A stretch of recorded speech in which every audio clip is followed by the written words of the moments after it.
नमस्कार, मैं हूं श्वेता सिंह और सीधे आप लद्दाख से खबरदार देख रहे हैं। खबरदार की लेंस से हम सबसे पहले खबरों को देखते हैं, क्योंकि भारत और चीन से जुड़ी हुई भी तमाम ऐसी खबरें हैं जो अलग अलग तरह से आप आंक सकते हैं। क्योंकि भारत चीन को लेकर आक्रामक तो बना हुआ है, कम से कम भारत की सीमाओं पर, लाइन ऑफ एक्चुअल कंट्रोल पर यही नजर आ रहा है। बातचीत जो कि लगातार जब से तकरार की शुरुआत हुई है, सिक्किम के छोर से लेकर लद्दाख तक बातचीत भारत लगातार करते आया है। लेकिन आज मोल्डो में भारत और चीन के सैन्य कमांडर्स के बीच एक बार फिर बातचीत हुई। इस बातचीत में क्या हुआ है, इसका पूरा ब्यौरा अभी सामने नहीं आया है, लेकिन भारत की तरफ से बातचीत में एक बार फिर इस बात पर जोर दिया गया कि एलएसी पर 5 मई से पहले की स्थिति लागू होनी चाहिए। आज हम भारत और चीन के मीटिंग पॉइंट का सैटेलाइट विश्लेषण करेंगे। मीटिंग वाली जगह पर चीन ने क्या क्या हरकतें की हैं, सब नक्शे पर आ गया। जरूरी वीडियो भी है कि इस बीच भारत और चीन के बीच की तनातनी का एक वीडियो आया है, जिससे आपको एलएसी के तनाव का अंदाजा हो जाएगा। वीडियो की तारीख की पुष्टि नहीं है, लेकिन चूंकि मास्क पहने हुए हैं सैनिक, इसीलिए यह समझ में आ रहा है कि यह कोरोना के बाद का है। या तो यह सिक्किम का वीडियो हो सकता है, या उस इलाके की तस्वीर देखकर ऐसा हो सकता है कि वो अपर गलवान का भी हो। भारत ने चीन को कड़ा आर्थिक दंड देने की भी तैयारी कर ली है। यह बड़ी खबर है आज की। सिर्फ दवाओं को छोड़कर सभी चीनी आयात पर ड्यूटी बढ़नी तय है। सरकार इस बात को लेकर भी फिक्रमंद है कि चीनी सामान सिंगापुर, मलेशिया और इंडोनेशिया जैसे देशों के रास्ते किसी भी रास्ते से ना आए। सरकार ने सीआईआई, फिक्की और एसोचैम को कई ईमेल भेजे हैं और चीन से आयात का ब्यौरा मांगा है। एक्सक्लूसिव खबर यह है कि खबरदार में हम आपको आज ये बताएंगे कि गलवान में हुई खूनी झड़प के बाद चीन अपने नागरिकों से क्या छिपा रहा है। चीन के लोग जो हैं वो अंदर ही अंदर अपनी सरकार से नाराज हैं। सूचनाओं पर सेंसर से चीन के इंटरनेट यूजर्स में आक्रोश है। 15 जून की घटना पर भारत ने सच बताया, जबकि चीन ने अब तक सब कुछ छुपाया है।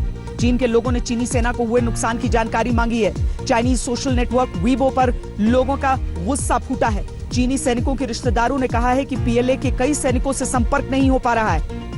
सैटेलाइट विश्लेषण भी हम करेंगे। पूरा फोकस गलवान घाटी पर है। वहां पर भारतीय और चीनी सैनिकों के बीच 15 जून को हुई हिंसक झड़प पर है, लेकिन टकराव के दूसरे मोर्चे यानी पेंगोंग सो पर तनाव बढ़ता जा रहा है। शनिवार और रविवार को ली गई सैटेलाइट तस्वीरों से पता चलता है कि चीन के सैनिक पेंगोंग सो क्षेत्र में आगे बढ़े हैं और अब पहाड़ियों पर बंदूक वाली चाइनीज पोस्ट भी दिखने लगी है। यह खबर आपको मिस नहीं करनी चाहिए।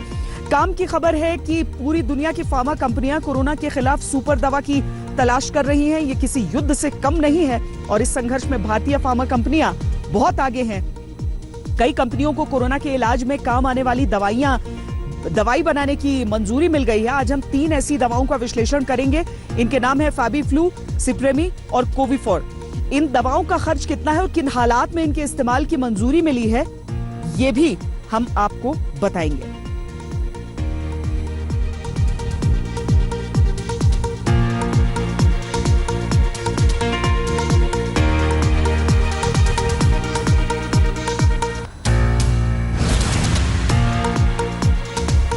हम खबरों को विस्तार से दिखाएं उससे पहले एक और अहम खबर आपको बता दें कि रक्षा मंत्री राजनाथ सिंह मॉस्को पहुंच चुके हैं। वहां पर उनका जाना चीन की आंखों में भी बहुत खटक रहा है, क्योंकि रूस हमारा पारंपरिक मित्र और चीन उस पर डोरे डालने की कोशिश में कि मौजूदा गतिरोध में वो चीन का साथ दे दे, लेकिन ऐसा मुमकिन नहीं लग रहा है। बहरहाल हम आपको आज की बड़ी खबर सबसे पहले दिखाते हैं, जो कि यहां से कुछ दूरी पर जो लाइन ऑफ एक्चुअल कंट्रोल है वहां पर बातचीत से जुड़ी हुई है।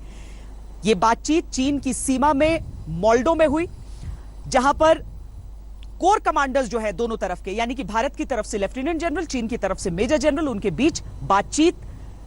इस बातचीत का नतीजा क्या निकलेगा, सबकी निगाहें हैं। बहुत ज्यादा कुछ निकलकर अभी तक हमारे सामने आया नहीं है, लेकिन भारत जो पहले दिन से बात कह रहा है, यानी 5 मई से पहले जो स्थिति थी, चीन की सेना जिस जगह पर थी वहां पर वापस लौटे। भारत इस बात पर पूरी तरीके से जोर दे रहा है। बहुत कुछ निर्भर करेगा स्थिति किस हद तक यहां पर सामान्य होती है कि इन बातचीत का नतीजा क्या निकले और चीन वाकई उन बातों को माने।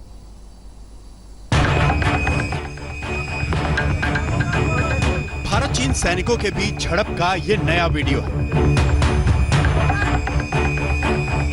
वीडियो किस तारीख का है, इसकी जानकारी सामने नहीं आई।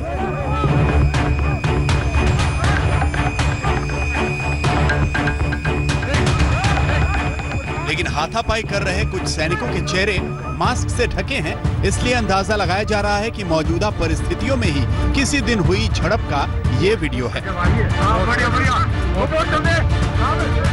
वीडियो में दिख रही जगह की भी पुष्टि तो नहीं की जा सकी है, लेकिन अनुमान है कि ये सिक्किम में हुई झड़प का वीडियो है। हालांकि सेना ने इस वीडियो की औपचारिक पुष्टि नहीं की है, लेकिन जिस तरह यहां बर्फ पड़ी हुई है तो लग यही रहा है कि उत्तर सिक्किम के नकुला इलाके में मई के महीने में भी बर्फ पड़ी हुई थी और वहां लगभग 9 मई के आसपास भारत और चीन की सेना के बीच झड़पें भी हुई थी।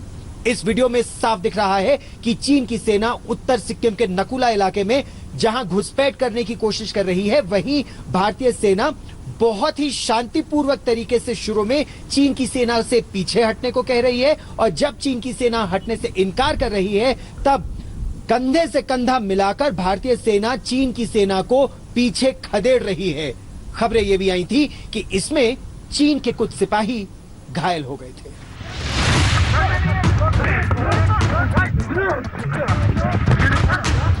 वीडियो में दिख रही धक्का मुक्की सामान्य झड़प है, फिर भी हालात कितने गंभीर हैं। सोचिए 15 जून को गलवान में कैसी परिस्थिति बनी होगी जब हमारे 20 सैनिक बलिदान हुए और नुकसान चीन का भी कम नहीं हुआ। दोनों ओर से तनातनी चरम पर है, लेकिन सोमवार को भारत के लेफ्टिनेंट जनरल हरिंदर सिंह दक्षिण शिनजियांग मिलिट्री डिस्ट्रिक्ट के प्रमुख मेजर जनरल लिउ लिन से मिले। बैठक की पेशकश चीनी सेना की ओर से हुई थी, इसीलिए एलएसी पर चीनी नियंत्रण वाले इलाके मोल्डो में बैठक हुई। बैठक में भारत की ओर से कहा गया कि एलएसी पर 5 मई के पहले की स्थिति बरकरार हो। 5 मई को ही मौजूदा परिस्थिति की पहली झड़प हुई।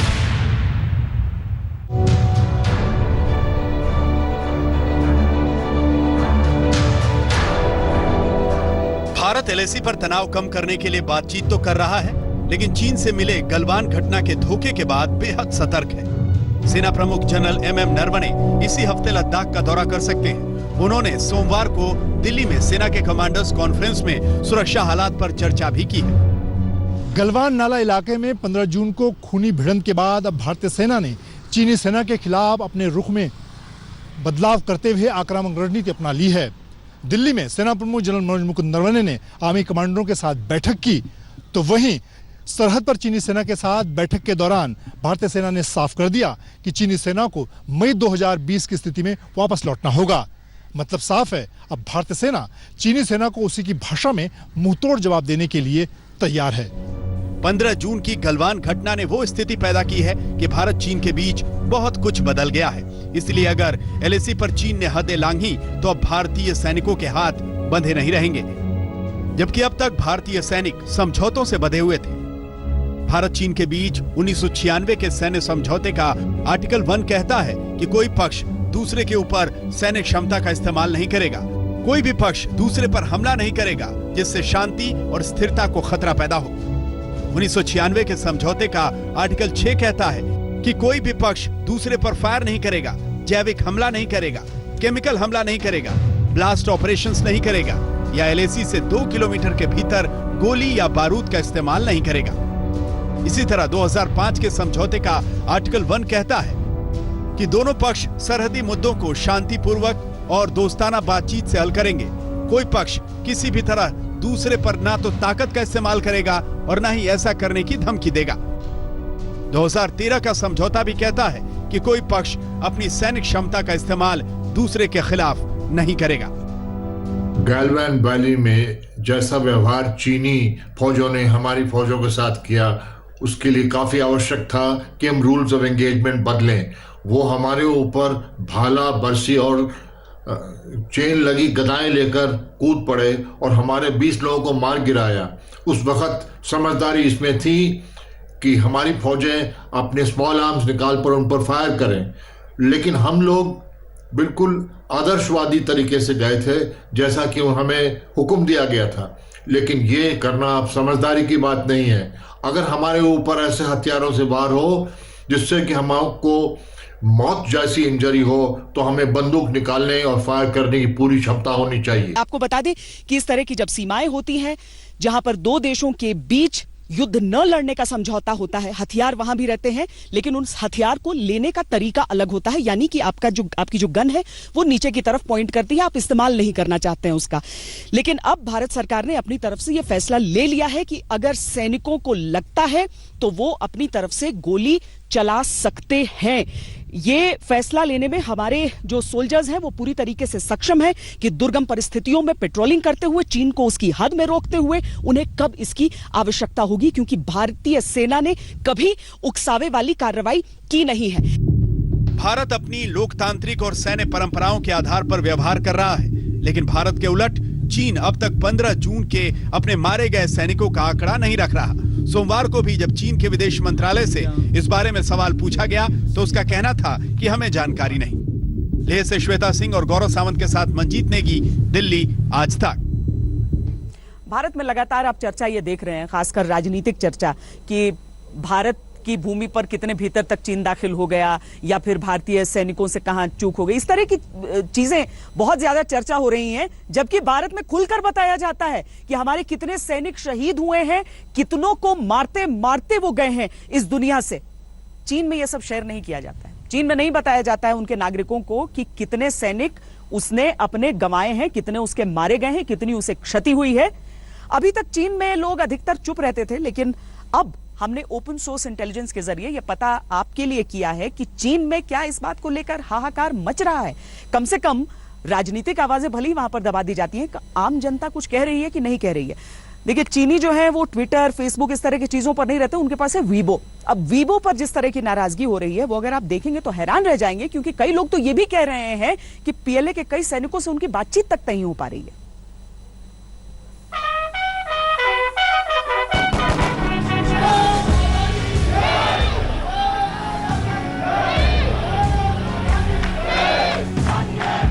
भारत ने गलवान की हिंसक झड़प में शहीद हुए अपने वीर सपूतों को भारी मन से विदा किया, उन्हें श्रद्धांजलि दी।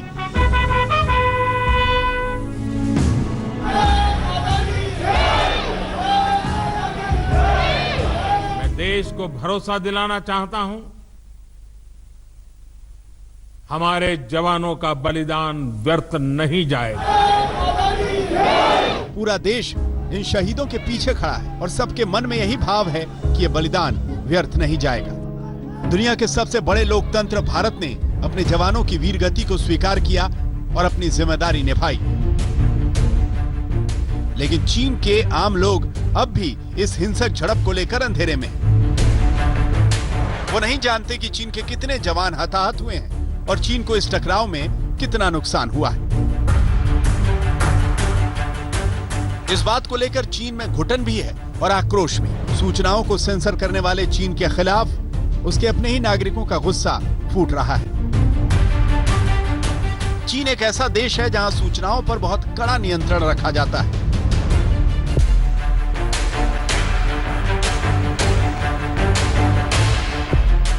और जो लोग मुखर होकर अपने देश की ऐसी नीतियों के खिलाफ बोलते हैं, उन्हें इसकी सजा मिलती है।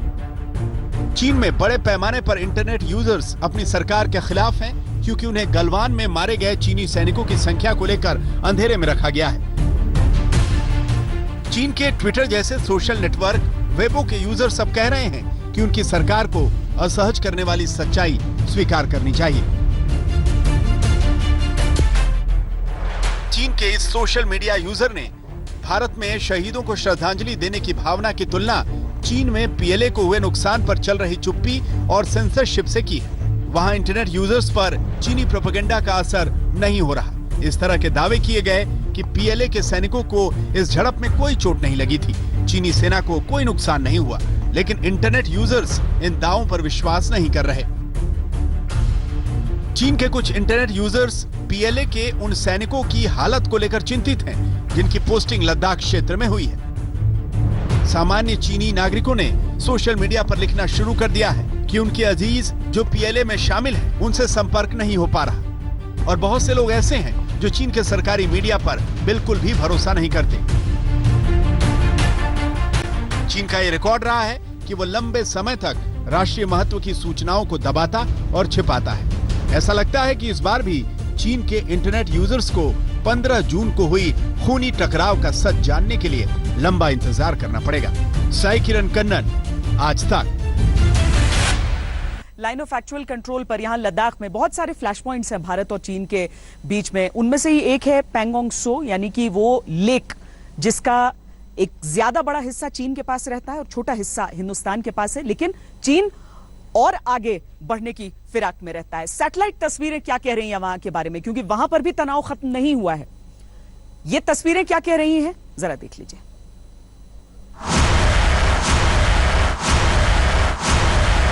इन तस्वीरों को गौर से देखिए। इसमें चीन की पोस्ट दिखाई दे रही है, लेकिन ये सिर्फ टेंट वाले कैंप नहीं है।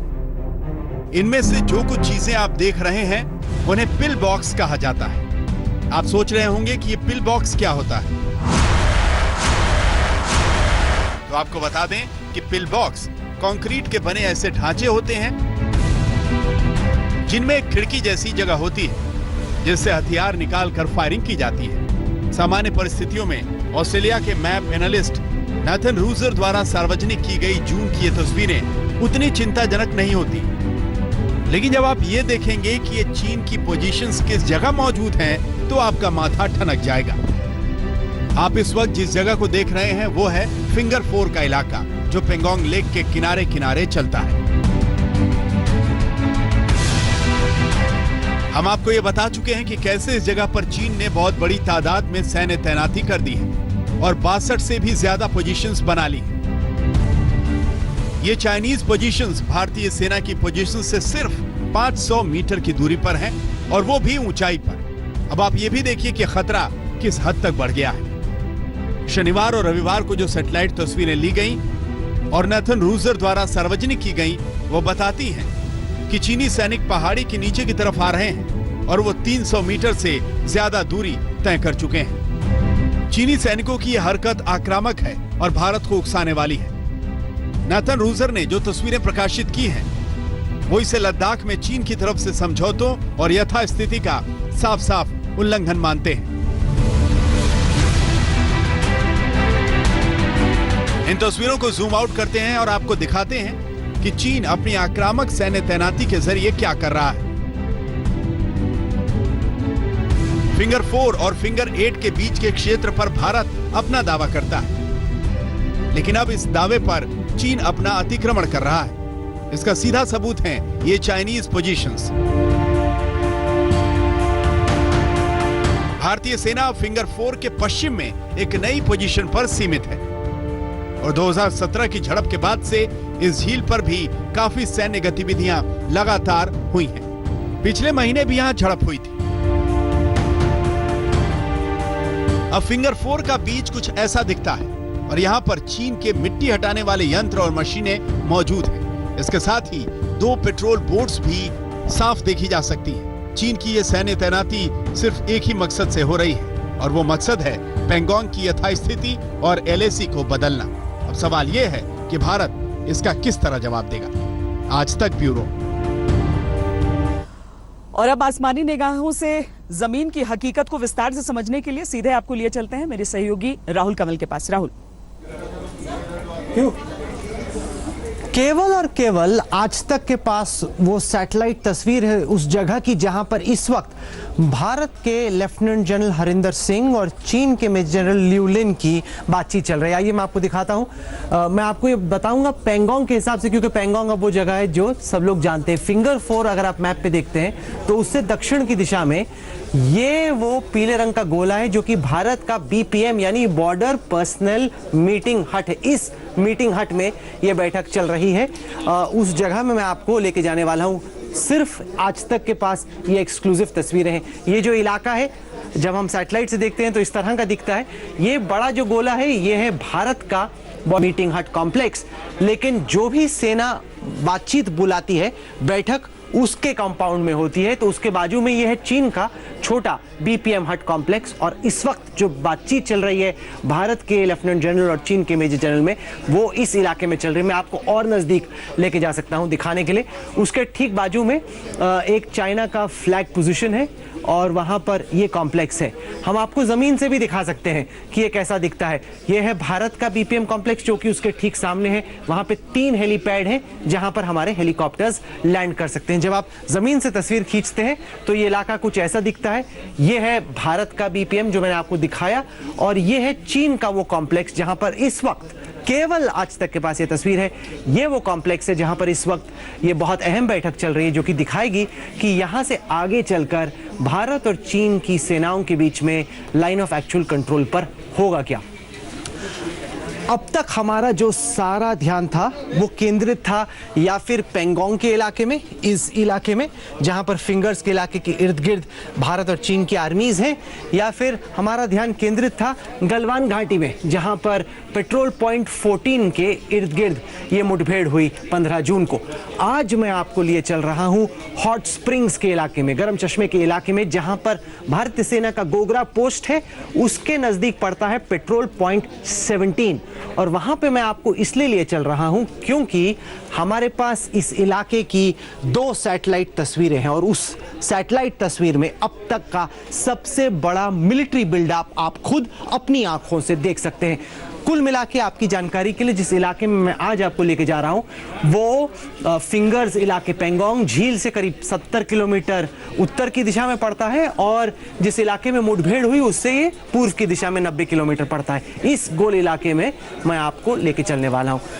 2 तस्वीरें हैं, जैसे मैंने कहा ये लाल लाइन है लाइन ऑफ एक्चुअल कंट्रोल। आपको गौर करना होगा क्योंकि तभी आप समझ पाएंगे कि दरअसल चल क्या रहा है। ये है पेट्रोल पॉइंट 17A जहां पर भी भारत और चीन की जो आर्मीज हैं वो आमने सामने हैं। मेरे पास 2 तस्वीरें हैं। पहली तस्वीर है इस इलाके की, इसको इमेजरी क्षेत्र, ये है चाइनीज पोस्ट। इस जगह में क्या हो रहा है इस वक्त पर मैं आपको वो दिखाने वाला हूं, और साथ ही साथ जो सबसे खतरनाक है वो आखिर में आएगा, वो इस लाल रंग के गोले के अंदर है। यहां पर आप देखेंगे कि किस तरीके से लाइन ऑफ एक्चुअल कंट्रोल के इतना नजदीक, ये लाल लाइन LAC है, उसके कितना नजदीक चाइनीज आर्मी ने तोपों की तैनाती, टैंकों की तैनाती कर रखी। मैं आपको खुद अपनी आंखों से दिखाने वाला हूं। चाइना के जो ओवरऑल पोस्ट है वो थोड़े पीछे की तरफ है, लेकिन यहां पर इनका अब बड़ा बिल्डअप हुआ है LAC के बहुत नजदीक। तो तैयार हो जाइए। सबसे पहले मैंने आपको कहा इस इलाके में लेके जाऊंगा, इस गोल इलाके के अंदर। तो वहां चलते हैं, देखते हैं वहां क्या हो रहा है। वहां पर ये चाइना का पोस्ट है। चाइना का पोस्ट है हमें कैसे मालूम, क्योंकि यहां पर चाइनीज कैरेक्टर्स मैंड्रिन में लिखे हुए हैं, यहां पर भी 2 जगहों पर। तो यहां पर लिखा है, हमने एक्सपर्ट से पूछा, we have the capability, we will fight and we will win the battles, यानी कि हमारे पास क्षमता है, हम लड़ेंगे और लड़ाई हम जीतेंगे। इसके साथ साथ ये सड़क है यहाँ पे जो कि हॉट स्प्रिंग्स के इलाके में जाती है, ये इनका मेन कॉम्प्लेक्स है। मेन कॉम्प्लेक्स में और भी आपको नजदीक ले जाने वाला हूँ। 2 जैसे कैंप्स में होता है, सैनिक कैंप्स में डबल फेंस है, ऊपर और चाइनीज में लिखा हुआ है दिस टू शैल पास, ये वक्त भी बीतेगा।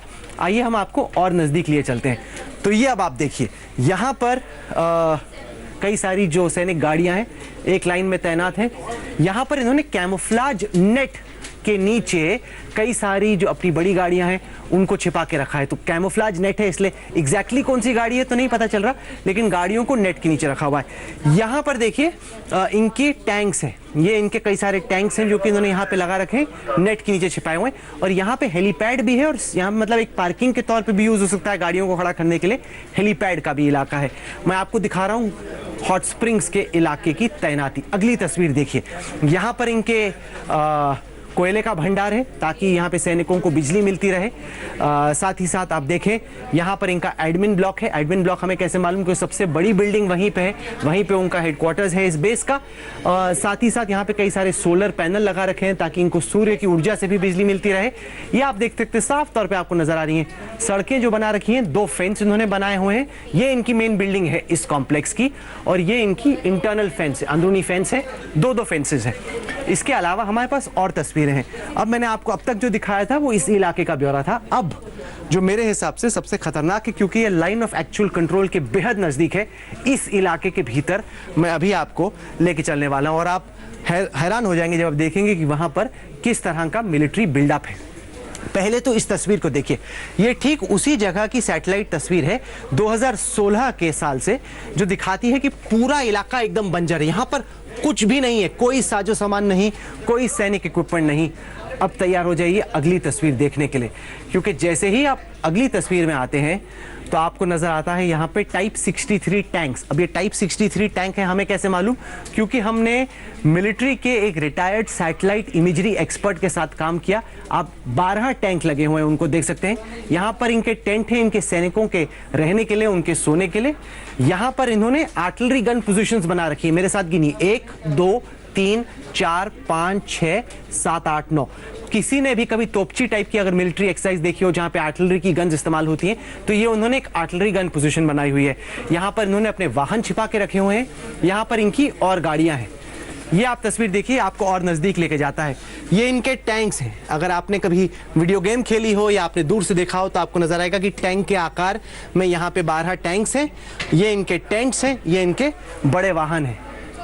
और ये देखिए जूम्ड इन तस्वीर है इनकी आर्टिलरी गन पोजीशंस की, जिसके बाजू में एक ऑब्जर्वेशन पोस्ट है और साथ ही साथ यहाँ पर इनके 1 2 3 4 5 6 7 8 9 12 आर्टिलरी गन्स इन्होंने रखी हुई हैं। और यहाँ पर इन्होंने कई सारे जो इनके मिलिट्री व्हीकल्स हैं उनको कैमोफ्लेज टेंट के अंदर छिपाया हुआ है। तो कुल मिला के जो हमने आपको दिखाया वो 2 जगहों की तस्वीरें थी, जहां पर नजर आया कि किस तरीके से बड़ी तैनाती चाइनीज आर्मी ने, और ये सवाल बार बार बीजेपी से पूछा जा रहा है, प्रधानमंत्री से पूछा जा रहा है कि तैनाती भारत की सरजमीन पर। हकीकत ये नहीं है, तैनाती है, बड़ी तैनाती है, लेकिन वो चाइनीज साइड पे है, लाइन ऑफ एक्चुअल कंट्रोल में हमारे पार है। लेकिन ये खतरनाक है। खतरनाक इसलिए क्योंकि अगर आपकी इतनी बड़ी तैनाती LAC के इतने नजदीक हो जाए तब आप जब चाहे अंदर आ सकते हैं। इस वजह से जो भारत और चीन के जनरल्स के बीच में वार्ता है उसमें भारत का कहना साफ है कि आप वापस जाइए। जो उनका ओरिजिनल पोस्ट है वो भी नजर आता है, ये इनकी पक्की सड़क है, पोस्ट के किनारे किनारे 4 पोस्ट हैं चाइनीज के। हम उन्हें कह रहे हैं आप इस जगह पे बैठे हैं फिलहाल मैप पे, आप अपनी सेना लीजिए, जहां से आप आए हैं वहीं जाइए। मई से पहले की जो स्थिति थी कमोबेश पेट्रोल पॉइंट 17 के इस इलाके में, हॉट स्प्रिंग्स के इलाके में, उसी को आप रिस्टोर कीजिए। अगर आप यहीं पे बैठे रहेंगे तो हमें यह कतई मंजूर नहीं। भारत ने तो अपनी तैनाती की है इस पूरे इलाके में, अब देखना यह है कि चीन का इरादा क्या है। क्या वो अपनी सेना लेके वापस जाने को तैयार है या फिर डटा रहेगा? और अगर डटा है तो भारत की सेना भी पूरी तरह से तैयार है।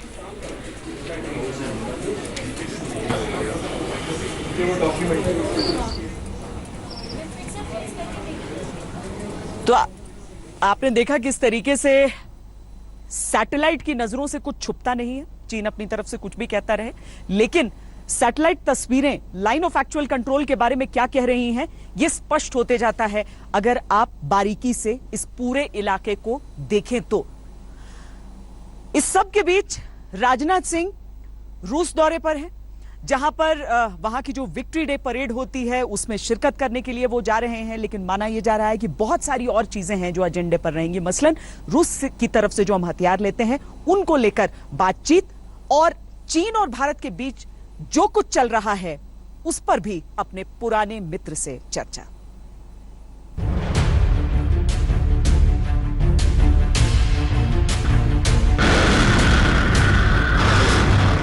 LAC पर चल रहे तनाव के बीच रक्षा मंत्री राजनाथ सिंह मॉस्को में हैं। वो दूसरे विश्व युद्ध में जर्मनी पर विजय का उत्सव हर साल मनाने वाली रूस की विक्ट्री डे मिलिट्री परेड में हिस्सा लेने के लिए गए हैं।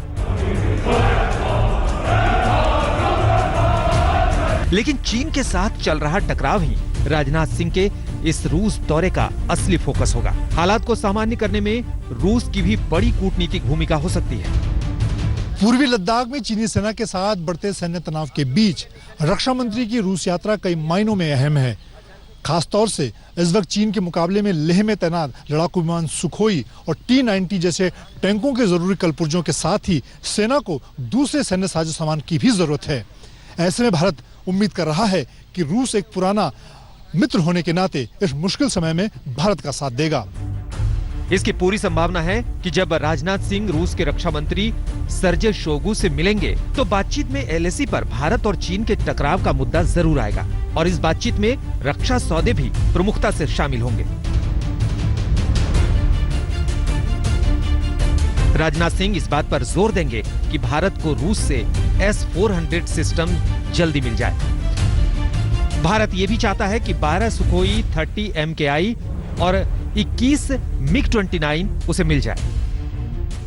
इसके साथ ही भारत रूस से इस बात का सहयोग चाहेगा कि उसे जरूरत पड़ने पर तुरंत लड़ाकू विमानों और टैंकों के पुर्जे तत्काल सप्लाई किए जाएं और यह सप्लाई तेज गति से हो। रूस की तरफ से भारत की हथियार और कलपुर्जों की मांग को पूरा करना इस समय बहुत महत्वपूर्ण है, क्योंकि इसी से बॉर्डर पर भारत की ताकत बढ़ेगी। रूस और चीन के रिश्तों को लेकर भारत की कुछ चिंताएं भी हैं। चीन और रूस के बीच गहरे सामरिक रिश्ते हैं। चीन के पास पहले से ही S-400 एंटी मिसाइल सिस्टम है। चीन की नजरें रूस की एडवांस टेक्नोलॉजी पर और खासतौर पर लड़ाकू विमानों के जेट इंजन पर टिकी हुई है। He is also going to talk about what India needs, and media reports that he's going to talk for an early delivery of the S-400 missile system, anti-aircraft missile system.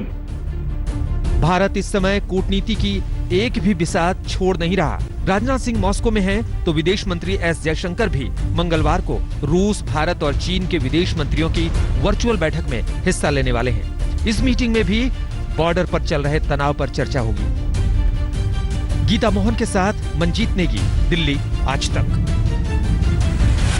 मुमकिन है इतिहास में पहली बार हो कि हम कूटनीतिक तौर पर भी इस तरह से एक एक्टिव कोशिशें कर रहे हैं और साथ ही सैन्य तौर पर कुछ ऐसे हालात हैं कि भारत के सामने चीन टिक नहीं पा रहा है। चीन इस बात को अच्छी तरह से समझ रहा है। 62 के सैनिक अपने अनुभव के जरिए किस तरीके से आज की हकीकत को तोलते हैं, यह भी समझना आवश्यक है। जो अभी बोल रहा है ना गलवान नाला, उस साइड से गया था डीबीयू छुट्टी जाने के लिए। वहाँ जो जट रेजिमेंट लाया वहाँ पठानकोट से, तो वो लोग बोला हम 24 घंटा हम रुकेगा उनको। रात के 1 बजे उनका फेयरिंग हो गया, तो उनको गेट के लिए मेरे को भेजा। जब मैं गया जहाँ पोस्ट पर जाना था, वो पोस्ट कब्जा था उनका चेन्नई का, मतलब धुआं हमको दिखाई नहीं दे रहा। तो फिर मैंने पूरे को रुकाया। ये जो पीछे जो टेक जंक्शन बोलता है, उससे थोड़ा आगे जाके वो पोस्ट से पीछे, वहाँ टिगरी पर कोई चाइना का नहीं था। फिर भी हम लोग वहाँ चढ़ाया है ना। एक कैप्टन था, वो बोला ऊपर चढ़ जाओ, तो वहाँ कोई फेर करने का कोई नहीं, चारों तरफ से उन्हें घेर लिया, तो हम लोग थोड़ा पीछे हटना पड़ा टेक जंक्शन में। प्लेन्स से जो आते थे, आप लोग तो लद्दाख के थे, तो आप लोग को तो आदत थी इस ठंड की, लेकिन वो जो आते थे उनके लिए क्या ये काफी था उस ठंड से लड़ने के लिए? उनके लिए इतना काफी नहीं था, क्योंकि वहाँ पठानकोट से डायरेक्ट डीबीयू वहाँ उतार के चलना है फिरने में। फिर भी वो लोग ने इतना हिम्मत बोला, जहाज रेजिमेंट ने, हमने 24 घंटा रुकेगा। उसके बाद वो ठंड था, बेचारियों का हाथ जो, क्योंकि मोटर MMG सब ठंड है, तो हाथ सबके अंगुली सड़ गया, इसलिए पूरा पीछे हटना पड़ा उस टाइम। अभी तो सब कुछ है ना, हथियार, मोटर, हर एक चीज हैवी है ना। और बहादुरी तो हमेशा से थी हमारे में। हाँ, बहादुरी तो उस टाइम भी था, मगर हथियार जो कमजोर, एक छोटा सा वो 303 बोलता राइफल, एक फेर कर दिया, फिर लोड करते रहो, बहुत टाइम करता था। 303 था सर, और कुछ नहीं था। वो 300 का ही चलता है, उससे आगे चलता नहीं। मोटर था जग पर, बस वहाँ एमुनेशन भी कम होगा सब।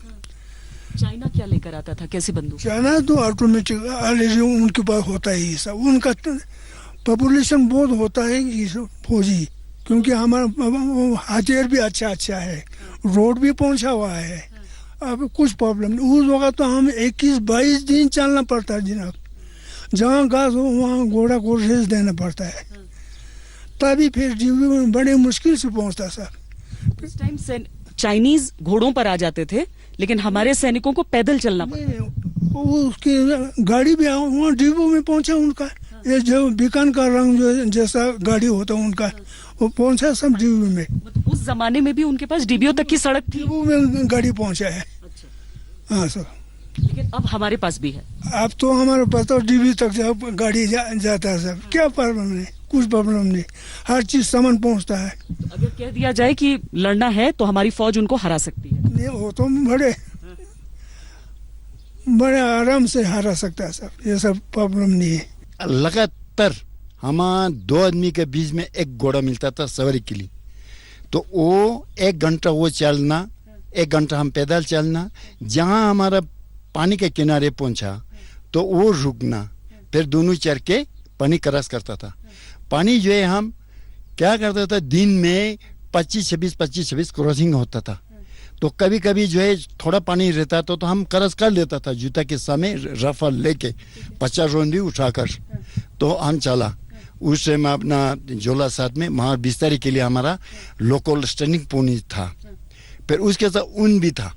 उनका तो डबल उसका हाजिरी लगता था, क्योंकि वो लोड भी डबल उठाता है। तो हम साथ साथ जाके फिर हम बीच बीच में जब 1 हफ्ता लगातार चला तो एक दिन रेस्ट होता था। तो ये करते करते हमारा गलवान नाले में पहुंच गया। अभी तो हम इसको ऐसा जवाब दे सकता है, उसको याद भी नहीं करेगा। 25 साल पीछे साल उसको करना है, पीछे भगाना है। अभी हमारे पास इतना हथियार है, हम डरने में क्या है, कोई डर नहीं सकता है। अभी हमारे पास उसको अंग भी नहीं उठा सकेगा। उस टाइम तो क्या था, नमस्कार, मैं हूं अंजना ओम कश्यप। हमें उम्मीद है ये वीडियो आपको पसंद आया होगा। लेटेस्ट खबरों के लिए यूं ही देखते रहिए आज तक, और इस वीडियो के पसंद आने पर लाइक, शेयर एंड सब्सक्राइब करना ना भूलें।